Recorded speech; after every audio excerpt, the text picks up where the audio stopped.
ये नहीं कि सब कोई राम ही जपे। स्पष्ट कीता है, अपने राम भज रे आलसिया, जो कोई तेरा राम है।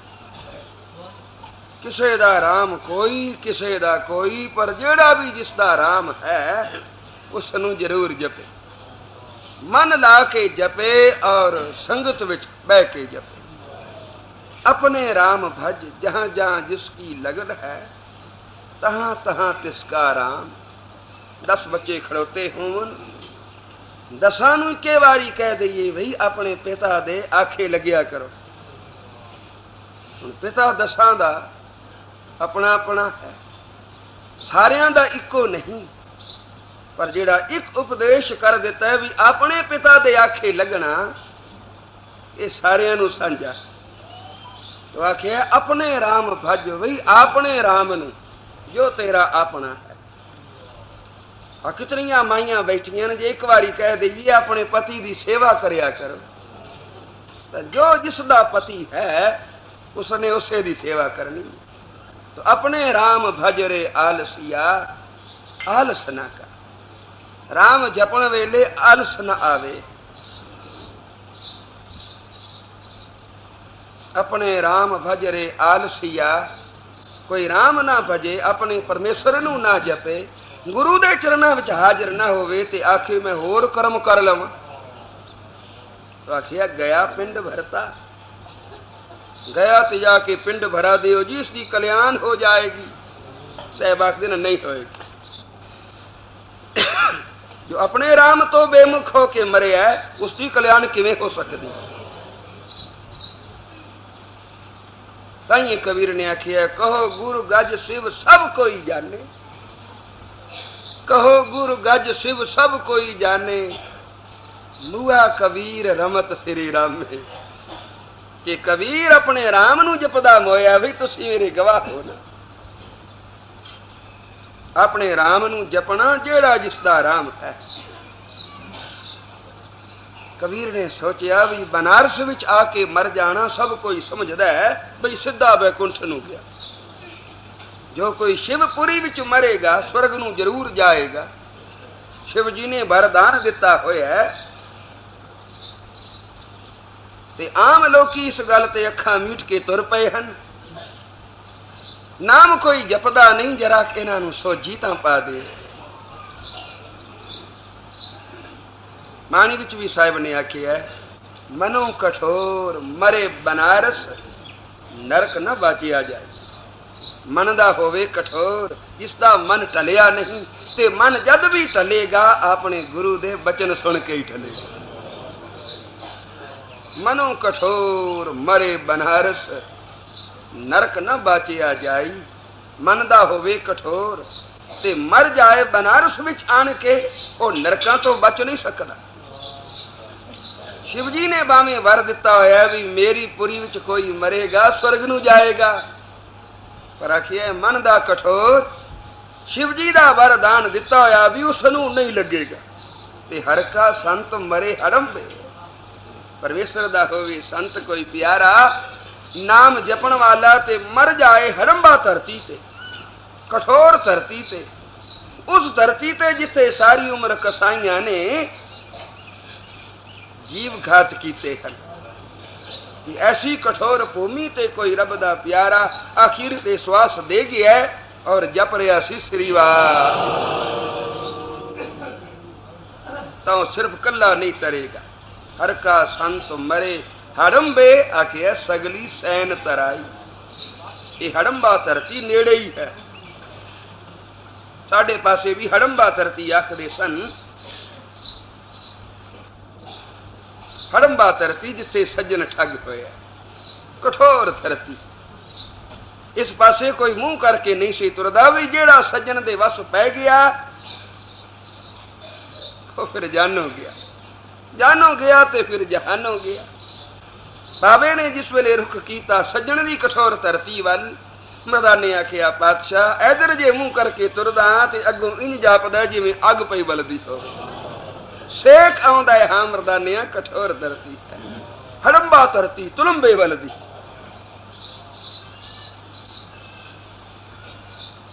इत्थे एक महापापी बैठा है जिसने बड़े पाप किए, बड़िया जीवां दा इसने घात किया है, बहुत ठगे हैं। मरदानिया उत्थे इस वास्ते चलना है कि एडा पापी भी जे नजर विच आएगा तो दुनिया देखेगी और तरेगा। सिर्फ कला नहीं तरेगा बल्कि तारन जोगा हो जाएगा। उस हड़ंबा धरती नूं तीर्थ बना देना है कि लोकी आवन ते भाई कब्र भाई सज्जन दे उस गुरुद्वारे नूं जिथे उसकी समाध होवेगी लोकी मत्था टेकणगे। मैं आप देखी है मुल्तान जिले विच मखदूमपुर स्टेशन दे नाल भाई सज्जन दी समाध ते मेला लगदा सी। मेला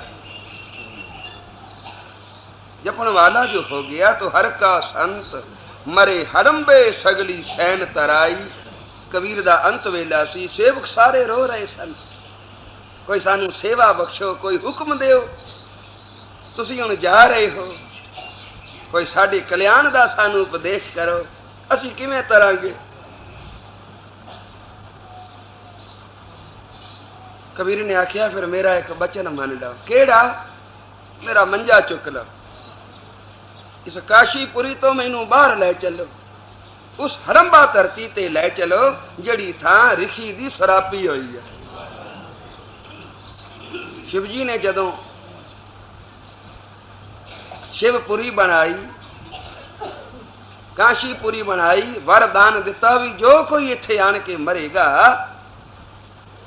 वो वैकुंठ नूं जाएगा। इस वास्ते बड़े बड़े धनी लोग जिस वेले कम काज तो वेले हो गए, पुत्रा ने सारा कुछ संभाल लिया ते हुण करन जोगे नहीं रहे, चलो भी काशी जाके वसीए। आखिरला समा उत्थे गुजारीए कि सारी उम्र पाप कीते हैं, शिव जी दे वरदान नाल शायद पिछों कल्याण हो जाए। पर कबीर ने इस गल नूं झुटलावण वास्ते आखिया मेरा मंजा चुक लो ते हड़ंबा धरती ते लै जाओ। हड़ंबा धरती इथों थोड़े ही मीलां ते है, थोड़ी क दूर है, जिथे एक ऋषि दे मन विच ख्याल आया ये शिव जी वर दे के अपनी नगरी बसा सकते हैं ते मेरी कमाई कोई घटता नहीं, मैं भी ऐसी नगरी रचांगा कि लोग मेरी पुरी विच आन के वसणगे। बह गया तपस्या करन। शिव जी ने सोचा तो मुकाबले ते उतर आया, मेरी नगरी दे नाल ही आन के बैठ गया। थोड़ी क दूर किते उरे परे हुंदा तां गल होर सी, लोकां दे मनां विच संसा पै जाएगा, इत्थे वसीए कि उत्थे वसीए। इस वास्ते एक मामूली बंदे दा रूप धार के कोल आन बैठे ते पुछण लगे महाराज बड़ी तपस्या कर रहे हो? अके हाँ। कोई मतलब है? अके बारा। की मतलब है? उन्हें आखिया मैं भी इत्थे एक नगरी बसानी है और नगरी नूं ए वरदान देना है, जो कोई मेरी पुरी विच आन के वसेगा वो भी स्वर्ग नूं जाएगा।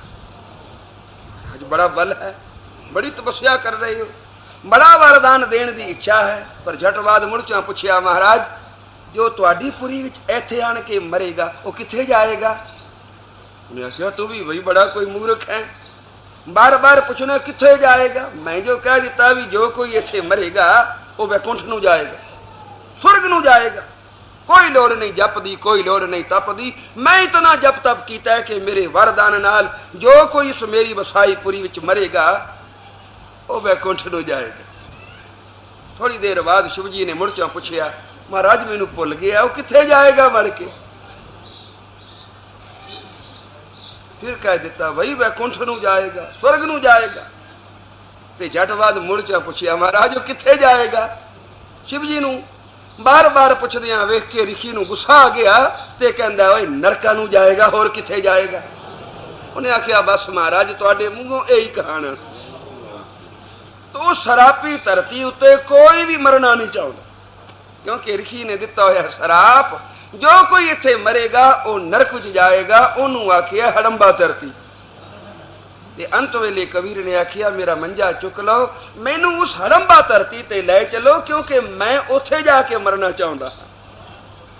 मैं दसना कि नाम जपण वाला भावें किते मर जाए, केडी सरापी हुई धरती होवे, वो कला नहीं तरदा, अपनी सगली सेना संगी साथी नाल तारदा है, क्योंकि जप गोविंद संगी सब तारे।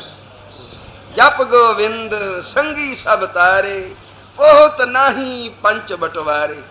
जिन्हें परमेश्वर का नाम जपिया, कोई कर्म धर्म होर मन विच नहीं आराध्या। कई प्रमाण देंदे हैं जी, नावे पातशाह ने आखिया है ना हर भजियो ना तीर्थ सेवियो। मैं ना परमेश्वर का नाम जपिया है, ना मैं तीर्थां ते गया। तो तीर्थां नूं उन्होंने भी मुख रखिया। बाणी विच आखिया है जदों सतगुरु तीर्थां ते गए तो अपनी कल्याण वास्ते नहीं गए। तीर्थ उद्यम सतगुरु किया, सब लोक उदरन अर्था। कि लोग तीर्थां ते जाके भी तीर्थां दा महात्म नहीं जानते। इस वास्ते गरीब निवाज पातशाह गुरु अमरदास महाराज तीर्थां ते चले, क्योंकि पहला गुरगद्दी मिलन तो पहला आप तीर्थां ते जांदे सन और लोकां नूं देखदे सन। देख के बड़े हैरान हुंदे सन। ओए गंगा ते आके भी लोग झूठ बोलते सन। गंगा ते भी जुत्ती चोर आ जाती है ना, जिवें कोई संगत विच भी आ जाता है, पर काहदे वास्ते? जुत्तियां चुरावन वास्ते। किसी दी कोई चीज डिग पई, वो चुक लई, झटक तां ख्याल रहा बई वापस करनी है, पर हौली हौली मन बेईमान हुंदा गया, बोझे विच पाई ते मुड़ मुकर गया। फिर समझ लिया मेरी है। साध संगत बोलो श्री। उन्होंने कोई महात्म नहीं जानिया तीर्थ दा ना संगत दा। इस वास्ते गुरु अमरदास महाराज सच्चे पातशाह ने सोचा बड़ी भीड़ हुंदी है तीर्थां ते, चलो बई तीर्थां नूं परसीए ते जो तीर्थ यात्रु आउंदे हन उन्हां नूं नाम दा उपदेश देईए। तो तीर्थ उद्यम सतगुरु किया, सब लोग उदरन अर्था। इसी तरह सतगुरु तुरदे तुरदे दरिया दे किनारे आए। दिन छपण वाला सी। मलाह नूं सद्या, होए बेड़ी लिया। उन्हें सोचिया बहुत लोगों इन्हां दे नाल ते रात अद्धी हो जाएगी बेड़ी ते पार करदियां करदियां। उन्हें आखिया जी हुण वेला हो गया, ठहर जाओ, दिन चढ़ेगा तो फिर बेड़ी ले आवांगा। मलाह जवाब दे के चला गया। संगत ने बेनती की, पातशाह हुण रात इत्थे ही गुजारोगे? हजूर ने आखिया नहीं, पारले किनारे चलांगे। पातशाह बेड़ी तो है नहीं, आखे नाम जहाज जो कोल है। वाहिगुरु नाम जहाज है, चढ़े सो उतरे पार।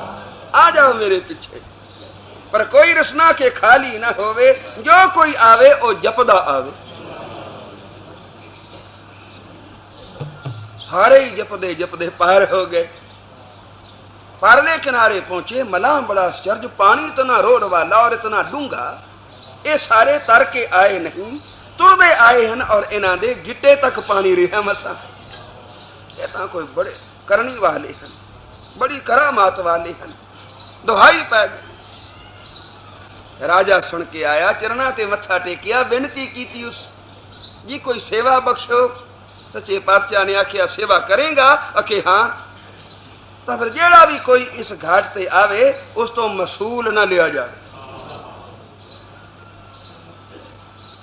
खास करके जो मेरा सिख हो, कह देवे मैं गुरु का सिख हाँ, उस सिख तो मसूल ना लिया जावे। क्यों? सिख नूं मैं माफी दी है, सिख नूं जम भी नहीं पुछ सकता।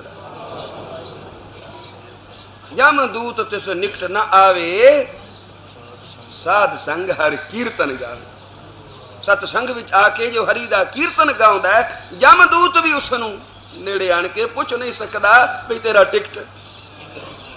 जरूरत ही नहीं। फर्स्ट क्लास में कोई सुता पे अंदरों बूआ बंद करके बूआ खड़का नहीं सकता, कोई उन्हें उठा नहीं सकता। उसकी पोजीशन एडी है, पर जिथे जाके बूआ खोलेगा उथे पूछा जाएगा। पर सिख नूं कोई नहीं पूछ सकता। जिस कोल दरगाह दा टिकट है, बाबा जी आखदे सन जपजी साहब दी पहली पौड़ी, नानक होसी भी सच तक, ये दरगाह दा टिकट है। ये टिकट पक्का करो, किते ऐसा ना होवे पल्ले टिकट ना होवे तो फिर रस्ते विच रोके जाओ। साध संगत बोलो श्री। तो राजे ने पूछा, महाराज सानू किवें पता लगे भी ये तुहाडा सिख है? गुरु अमरदास महाराज ने आखिया, जेड़ा वाहिगुरु कह देवे समझ लई मेरा सिख है। तो सिख नूं उत्थे फिर मसूल कोई ना पूछे। तो साहब इस वास्ते तीर्थां ते गए कि तीर्थां ते जाके भी महात्म प्रगट किसदा कीता? नाम दा। तो साहब आखिर दिन अपने राम भजरे आलसिया, गया पिंड भरता बनारस अस बसता, मुख चतुर वेद पढ़ता, इतने कर्मा दे करने वाला भी नरक तो नहीं बच सकता। दरगाह नू कौन जाएगा जिसको नाम दा टिकट है। तो अंत वेले कबीर ने आखिया मेरा मंजा चुक लो, मैनू हड़ंबा धरती ते लै जाओ, मैं उथे जाके श्वास देवांगा। कबीर ने आप आखिया सगल जन्म शिवपुरी बिताया, मरती बार मगहर उठाया। बहुत बरस तप किया काशी, और मरण बया मगहर की बासी। कहो गुर गज शिव सब कोई जाने, कि मुआ कबीर रमत श्री राम ने। ये मेरे गवाहन कौन? गणेश नू सद लो, क्योंकि गणेश नू नाम दी महिमा दा पता है। गणेश पूजनी की नाम जप के होया, वो जानदा है कि नाम दी किड्डी महिमा है। मेरा गवाह वही पूछना है तो गणेश नू बुला लो, और शिव जी महाराज नू सद लो कि महाराज तुहाडी पूजा किस तरह हो रही है, तुसी एडी समर्था कित्थों पाई? नाम जप के ही ना, वही नाम तो मैं पिया जपदा। और उसे नाम दी बरकत नाल हड़ंबा धरती ते श्वास दे के कबीर राम दी गोद विच जा समाया, और कह गया राम राम बोल बोल राम